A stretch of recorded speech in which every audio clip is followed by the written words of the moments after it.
Today you will learn how to find the slope and the rate of change, and this is chapter 4, lesson 4, finding the slope and rate of change. At this time I'm going to ask you to pause the video and make sure that you are writing this equation down. The slope is represented by the m. It is the change from the vertical to the horizontal between any 2 points, and the slope is always represented by m, and the formula to find the slope is y2 minus y1 divided by x2 minus x1. y2 stands for the second point of the y, and y1 stands for the first point of y. x2 is the second point of the x, and x1 is the first point of the x. The same slope is also represented by rise over run. So make sure that you are writing this as well. And the slope can also be represented by the change in y over the change in x. Whether you use this, or whether you use the formula, they all represent the same. Make sure that you are writing this. The rate of change is actually comparing one quantity to another. So for example, if you want to compare the price to the change in time, that will be the rate of change. What is the change in price over the change in time?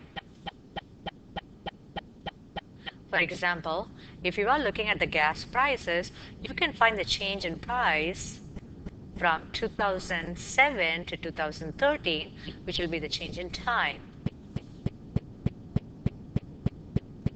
Positive slope, if you are looking at the graph, the positive slope in blue goes from left to right, going up. The negative slope from left to right goes down, slopes down. The horizontal line will have zero slope because there is no slope. So the slope in this case m is equal to 0. If on the other hand, if you are looking at a vertical line, the slope is undefined. You do not have anything to define the slope in this case. So you just write the slope is undefined. Make sure that you are writing all of these notes in your notebook.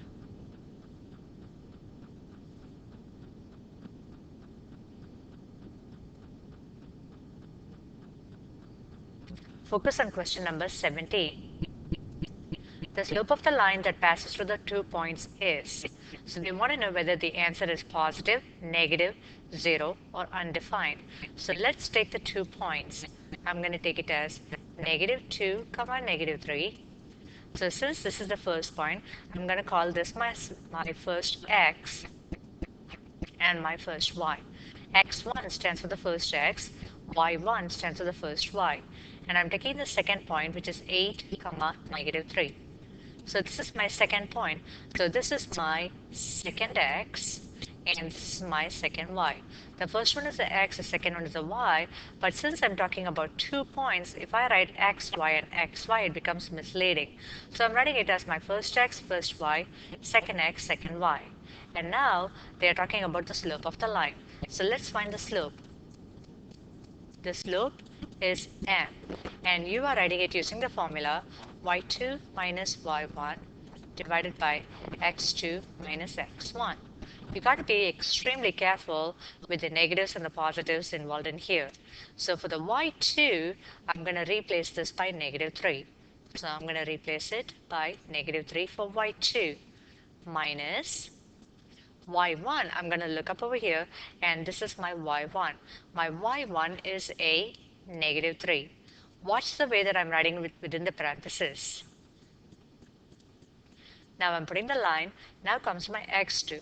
My x2 value, which is my second x, is going to be my 8. Then I have the minus sign in the formula, and my x1, I'm going to go over here and I'm checking to see that my x1 is negative 2. So I'm going to write it within the parentheses. Now I'm going to do my calculations. So the first number, negative 3, I'm going to keep it as it is. 2 negatives side to side changes to a positive, positive 3. And 8 on the bottom, and the 2 negatives changes to a positive. So now I have negative 3 and positive 3 combines to give you a 0. 8 plus 2 combines to give you a 10. Use the calculator. 10 divided by 0, sorry, 0 divided by 10 is going to give you 0 for an answer. So you found the slope to be as 0. So if the slope is 0, the answer in this case is going to be C.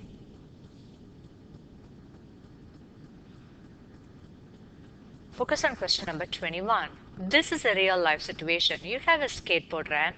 You have either used it or you have seen someone use it. They're asking you to find the slope of the object. So in this case, I'm going to go for the formula, that is rise over run. So in this case, the rise is from the ground. How tall is it rising? It is rising 15 inches going up. The run is from this point, how much is this distance? Which is going to be 54. So 15 is the rise, run is 54. So 15 divided by 54 is going to give me 0.2777, and it's going to keep repeating. Then I look at the question, they are asking me to round it to the nearest tenth. So that this is the 10th place value. So my answer, if I round it, is going to look like 0.3.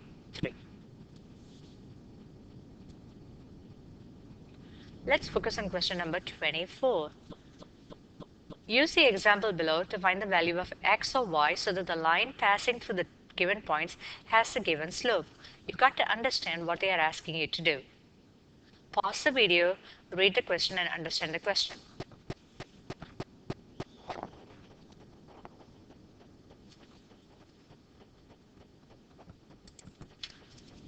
So, you want to find the value of x or y so that the line passing through the given points has the given slope.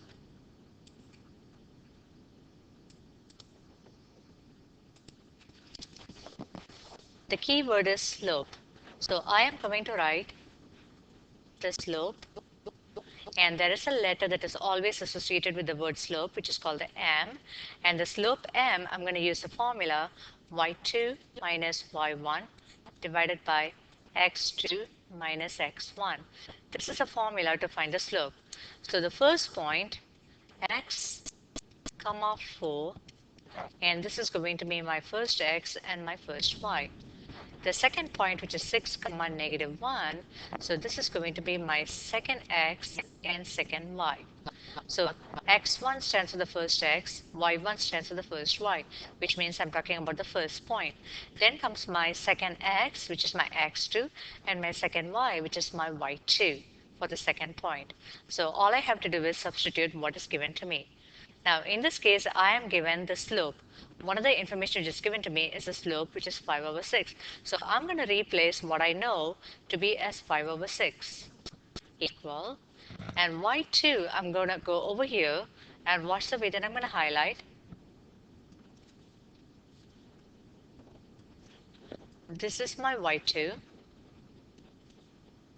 This is my x2. This is my y1. And this is my x1. So that is the way you need to take the numbers. So now y2 is yellow. So my y2, I'm going to replace it by negative 1. And I'm looking at the formula, it also has a negative sign.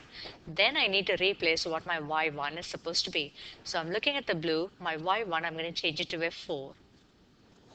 Now x2, I'm looking at the green, my x2, I'm going to substitute a 6. Then I have a negative in the formula. x1, I'm looking at the formula, I'm looking at the point, and my x1, there is no number to substitute, which means I'm going to keep it as my x. Now when I look back at this question,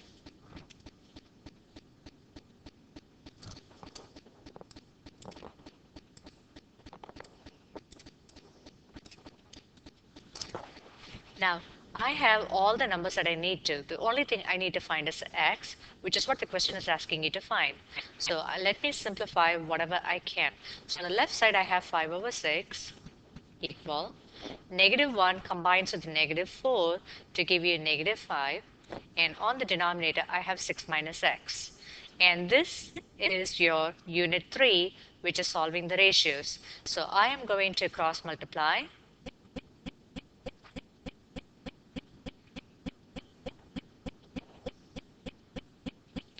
So I'm going to multiply 5 and 6 minus x. equals 6 multiplies -5 to give me -30. Keep in mind that you are crossing over and multiplying. If you look at this, it also looks like a multiplication symbol, a times symbol. So cross and multiply. So the right side is straightforward. 6 times -5 to give you -30. So I'm going to use the distributive property for this and this. 5 times 6 gives me a 30, and 5 times -x gives me a -5x equals -30. And now you are looking at your two-step equation. Remember, you need to find what x is. You cannot get to it until you get rid of this one. So in this case, the one that you need to get rid of is a positive 30. So go in with a -30 on this side and a -30 on this side. Remember, you always look at the sign before the number. 30 and -30 cancels out. So all I'm doing is just dropping this -5x down, the equal sign down. -30 combines with the -30 to give you a -60. And now I need to find what x is, which is what the question is asking you to find. So -5 multiplies x. You do not see any sign between the 5 and the x, which means you are multiplying. The opposite of multiplying will be divide by -5 on this side and divide by -5 on this side. Cancel out, and x equals 12, which is what they are asking you to find. Let's focus on question number 33. The point -1, 8 is on a line that has a slope of -3. So one information that they have given you is the slope m comes to be as -3. Is the point 4, negative sign -7 on the same line? So which basically means if this is one point on the line and this is the second point on the line, they are asking you, will these 2 points give you a slope of -3? So pause the video, rewind the video, and understand what I'm saying. So the point -1, 8 is already on the line, and they're telling you the slope is -3. So is the point 4, -7, is it on the same line? In order for it to be in the same line, that means these 2 points should give you a slope of -3. So I'm going to find if these 2 points are going to give me a -3. So my first point, I'm going to take it as -1, 8. And remember, I'm going to call it as my x1, y1. My first x, my first y. And my second point, I'm going to take it as 4, -7.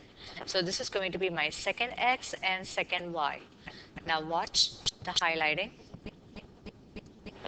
So it'll be easier to follow.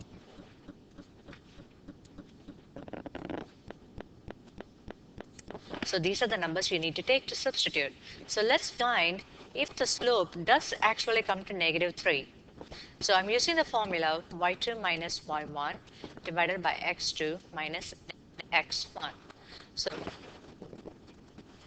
the slope they gave me is -3. So I'm going to replace this by -3. So my y2 is actually in yellow. I'm going to replace it by -7. Remember, that is a minus sign. In the formula, I'm going to keep it. y1 is in blue. I'm going to replace it by 8. Denominator, x2 in green, I'm going to substitute a 4. Minus sign from the formula. And x1 in purple, I'm going to replace it by a -1. Since there is multiple negatives, I'm just going to put them in a parenthesis. So -3 is equal to, so -7 and -8 combines to give you -15. On the denominator, 4, the two negatives combines to give you a +1. So now I have -3 is equal to -15 divided by 4 plus 1 gives you a 5. Now, -3 is equal to, look on the right side, -15 divided by 5 also is going to give you a -3, which means the left side -3 is equal to the -3 on the right side. So that means the point 4, 7 lies on the same plane. They do lie on the same line. Question number 36. Pause the video, read the question and understand the question, and then let's continue together. And also make sure that you are recording all these notes in your notebook. The ocean water levels are measured hourly at a monitoring station. This is a table that shows the water level on one particular morning. They are asking you to describe the rate of change in the water levels throughout the morning. So you want to find the rate of change. You got to understand the rate of change is nothing but the slope. The only difference is the rate of change, you are comparing one unit to another unit. So you're comparing the change in the number of hours to the change in the water level. But it is actually the mathematical formula to be used will be for the slope. So I am looking at the hour and the water level. So my first x1, y1, so if I write it hour and water level, so 1, when the hour was 1, the water level was 2 meters. So I'm taking this. And then when the hour was 3, my water level is going to be 1.4. So this, for the first hour, the water level is 2. For 3, it is going to be 1.4. So I'm using these 2 points to calculate the slope. So if I'm going to use it in red, so this will be my x1, y1, and if I use in blue, this will be my x2, y2. Once again, I'm going to use the highlighter to show you which ones. So this is my x1, this is my y1, this is my x2, and this is my y2. So use these 2 points to find the slope. So the slope in this case is m, and the formula that you're going to use is y2 minus y1 divided by x2 minus x1. So let's substitute the numbers in the right place. So the y2 value, I'm going to replace it by 2, which is in green. Minus sign comes from the formula. Y1, I'm going to replace it by 1.4. My x2, which is in blue, I'm going to replace it by 3. Minus sign, I'm going to keep it from the formula. x1, I'm going to replace it by 1, which is in yellow. So now use your calculators. 2 minus 1.4, or you can take it as 2 combines the negative 1.4 to give you negative 0.6, and 3 combines with the negative 1 to give you 2. Divide, and you're going to get the answer 0.3. So that is the rate of change for the water level.